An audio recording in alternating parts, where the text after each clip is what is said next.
The wire was rusted clean through in 3 places, and I stood there in the failing light thinking that a woman doesn't call a stranger about a fence that's been broken this long, unless the fence was never the thing that was broken. I'm getting ahead of myself. That's a habit of mine. I read too much into things, then spend the night in my truck writing it all down in a spiral notebook I've kept since my wife passed. Ellen used to laugh at those notebooks, said I was the only cowboy in Sweetwater County who came home from moving cattle and wrote about his feelings like some kind of poet. I keep writing in them anyway. 12 notebooks now. Maybe it's the only conversation I've got left with her. But that evening I wasn't thinking about Ellen. I was thinking about the woman standing on the porch of the old Hallett place, arms crossed against a cold that hadn't quite arrived yet, watching me the way you watch a dog you're not sure will bite. "You Marion's boy," she called out. "Marion's been gone 20 years, ma'am. I'm Cole. He was my uncle." I walked closer, boots crunching on gravel gone to weed. "You called the co-op about fence work." "I called about a lot of things." She said it flat, then seemed to hear how it landed and softened it. "The fence. Yes. The east line. Cattle keep getting through and my neighbor's threatening to shoot them if they trample his alfalfa one more time." I looked past her at the house, paint curling off the boards like old skin. One window boarded up with plywood that had gone gray. A porch swing hanging from one chain, the other end dragging in the dirt. And somewhere inside, a light on in a back room, the only warm thing in the whole cold picture. "How many heads you running?" "9, a pause, was 40 once. My husband ran 40. There it is again. I wrote that down later, how people tell you their whole grief in the tense of a single verb. "All right," I said. "I can look at it now, but I'll lose the light before I fix anything. I'll come back at dawn if that suits you." She uncrossed her arms, crossed them again. It was the smallest thing, but I noticed it, the way her body couldn't decide whether to let me stay or send me off. "It suits me," she said finally. "Name's Ray Hallett." "Cole Danner." "I know," you said. And then quieter, almost to herself, "You look like him, Marion, around the eyes." I didn't know what to do with that, so I did what I always do when I don't know what to do. I tipped my hat and I went to look at the fence. The east line was a disaster. Somebody had done a decent job stringing it years ago by the look of the weathering, but nobody had touched it since. Posts leaning like drunks. Wire snapped and curled back on itself in vicious little coils. I walked the length of it in the last blue light, and the whole time I had the feeling of reading somebody's diary, because a fence tells you things. This one told me a man had built it strong and then stopped caring for it all at once. The way you stop doing everything all at once, when the reason you were doing it goes away. I found the husband's initials burned into a corner post, TH 1998, and below it, in a child's shaky hand, scratched with a nail, and Danny. I stood there a long while looking at that. When I got back to the house, it was full dark and Ray had the porch light on, a bare bulb, drawing moths up from the grass. She was sitting on the one good end of the broken swing with a cup of coffee gone cold in her hands. She hadn't drunk any of it. She was just holding it, I think, for the warmth it used to have. "It's bad," I told her, "but it's fixable. Take me 2-3 days. You got the materials." "In the barn." T ordered enough wire to fence the whole county. Never got to use most of it. There it was. T, not my husband now. Just the letter. The way you say a name when saying the whole thing costs too much. "Ray," I said carefully, "you want me to fix the fence. But is there something else going on out here? Because a woman alone on a place this size, 9 head, no help I can see." "I don't need charity, Mr. Danner." "Didn't offer any. I asked a question." She looked at me then, really looked, and something moved behind her eyes like a fish under ice. "There's nothing going on," she said. "Fix the fence. I'll pay you what the co-op quoted. That's the whole of it." I nodded. I let it be. You can't force a door. My daddy taught me that about horses, and I've found it's twice as true about people. "Dawn then," I said, and I drove my truck out to the county road and slept in the cab because a motel was 40 miles, and something told me not to go that far. That was the first night. I want to tell you about the first night because it's when I started to understand, though I didn't have the shape of it yet. Around 2 in the morning I woke to a sound. Thought it was a coyote at first.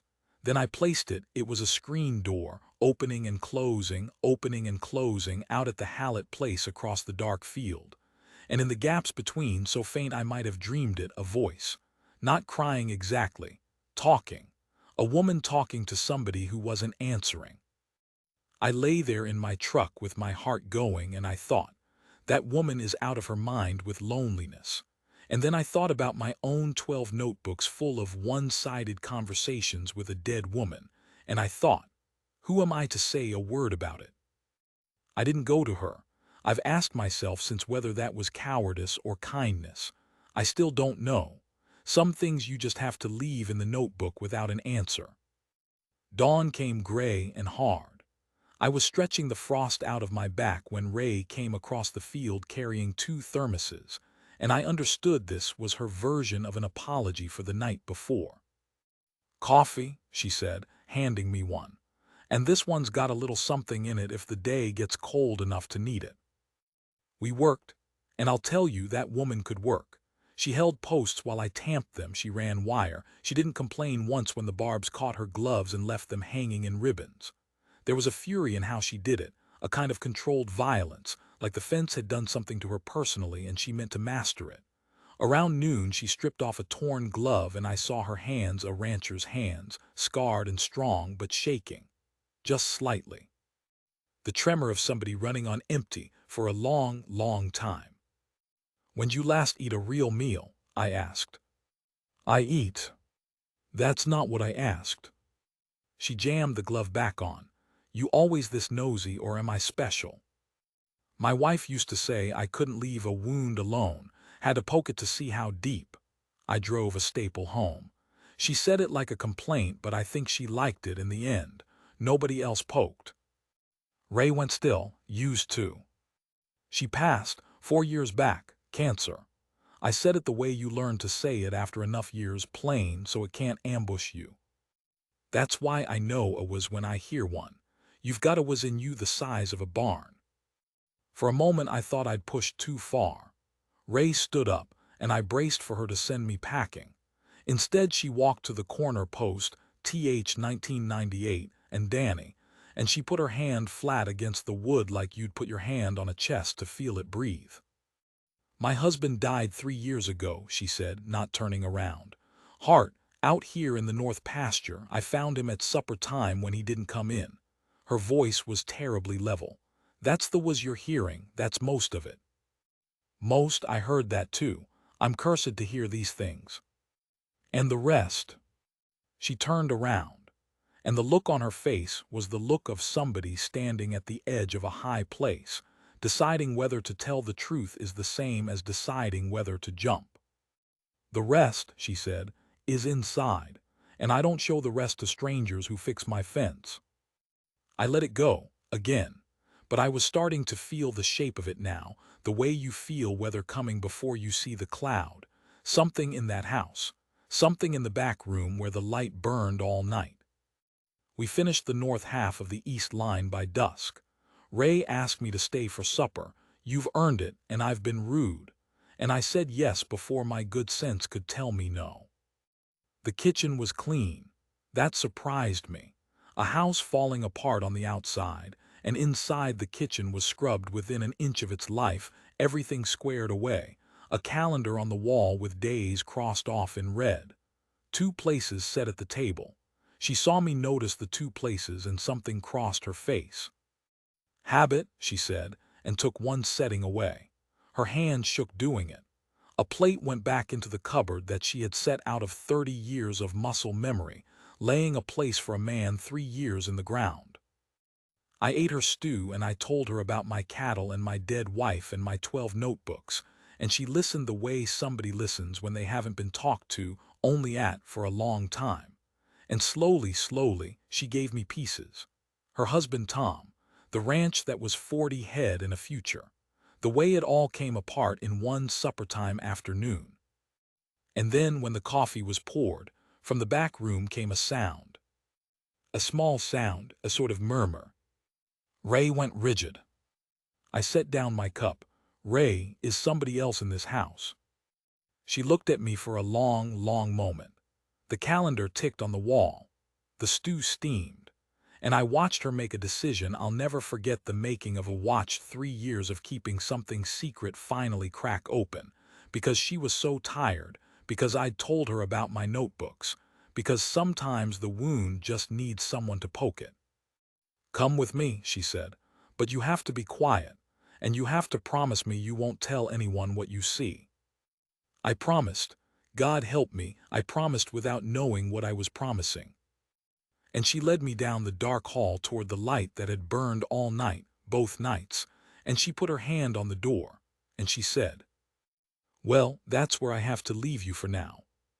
What Cole found behind that door changed everything. Not just what he understood about Ray Hallett, but what he was willing to do about it.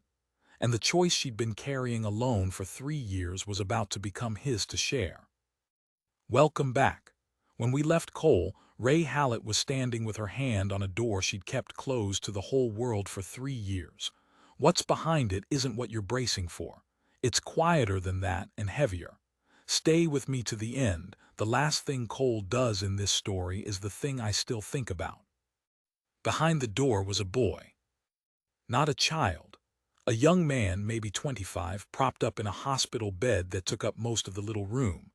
Machines around him, not the loud kind you see on television, just quiet ones. A monitor with a green line, a feeding pump ticking softly. His eyes were open. They moved toward the door when it opened, but nothing else about him moved at all. "This is Danny," Ray said. Her whole voice had changed. Gone was the flint. What was left was something so tender it hurt to hear. "My son." And Danny, the corner post. The nail-scratched name of a boy who'd helped his father build a fence once when his hands still worked. "Car accident," Ray said, crossing to him, smoothing a blanket that didn't need smoothing. 7 years ago. He was 19. Coming home from the community college, he wanted to be a large animal vet, wanted to come back and run this place with a diploma on the wall. A small, wrecked laugh. Drunk driver on the county road. The one you slept on. I stood in that doorway and felt the whole thing rearrange itself in my head. The fence that stopped being tended the year Tom died, no, earlier. The fence stopped the year this started, and Tom just kept it limping along until his own heart gave out and left Ray alone with all of it. A dying ranch, a husband in the ground, and a son who breathed and blinked and could not speak or move, kept alive in a back room by a woman running on empty and coffee spiked with something to get her through the cold. "Nobody knows," I said. It wasn't a question. "Nobody." She sat on the edge of Danny's bed and took his still hand in both of hers. "You understand what happens if they know. County comes, talks about facilities, about what's appropriate, about what a woman alone can manage." Her jaw set. "There's a place 2 hours from here would take him. I visited it once. It smelled like bleach over something worse, and the man in the next bed had nobody, and I thought, I will die in this pasture like Tom before I let my boy be a body in a room where nobody knows his name." The monitor ticked. Danny's eyes moved from his mother to me and back. "Does he?" I stopped, started again. "Is he in there? Does he know?" "The doctors say no. The doctors say a lot of things." Ray looked up at me and her eyes were dry now, past crying in that country beyond tears where the truly exhausted live. "But I talk to him every night, out on the porch when I can't sleep and in here. I tell him about the day, about the 9 head and the busted swing, and tonight I'll tell him about you." A ghost of something crossed her face.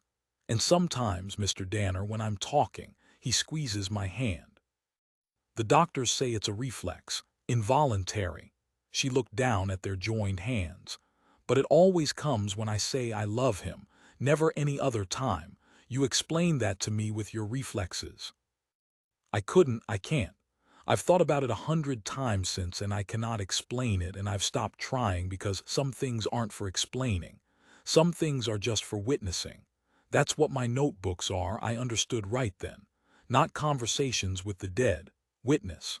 Somebody has to see a life and say it mattered, it was here. That's the whole job. That might be the only job any of us really have. I stayed. I didn't decide to exactly. I finished the fence, took 4 days, not 3, because I found more to fix than I'd quoted. And then I found the barn roof needed patching. And then a heifer went into a bad labor and Ray couldn't be in 2 places. And somehow a week went by. Then 2. And I was still sleeping in my truck by the county road and coming across the field at dawn with the frost in my back. Here's the morally heavy part. The part I wrote about for 3 straight notebook nights and never got to the bottom of. Because I knew a woman was slowly killing herself keeping her son at home. I saw her hands shake worse each week. I saw the weight come off her. I saw the calendar filling with red X's like she was counting down to something she couldn't name. There is a version of the right thing to do here that involves a phone call. To the county. To a doctor. To somebody with authority who would say this cannot continue, this woman will die, this is not sustainable, this is not sane. And they would have been right. And they would have destroyed the only thing keeping her alive. Because here's what I came to understand, poking at that wound night after night. Ray Hallett was not staying alive despite the burden of Danny. She was staying alive because of him. He was the reason she got up. He was the hand that squeezed back when she said, "I love you." Take him to that bleach-smelling place 2 hours away and you don't save Ray. You put out the last light in her and then she really does die in the north pasture like Tom, and it wouldn't even take a bad heart. So what do? When the sane thing and the merciful thing are pointed in opposite directions. When every rule says intervene and everything true says stay and help her carry it. I made my choice. I'm not going to tell you it was the right one. I've stopped believing some choices come in right and wrong. Some just come in yours and not yours, and you pick up the one that's yours and you carry it. I stayed.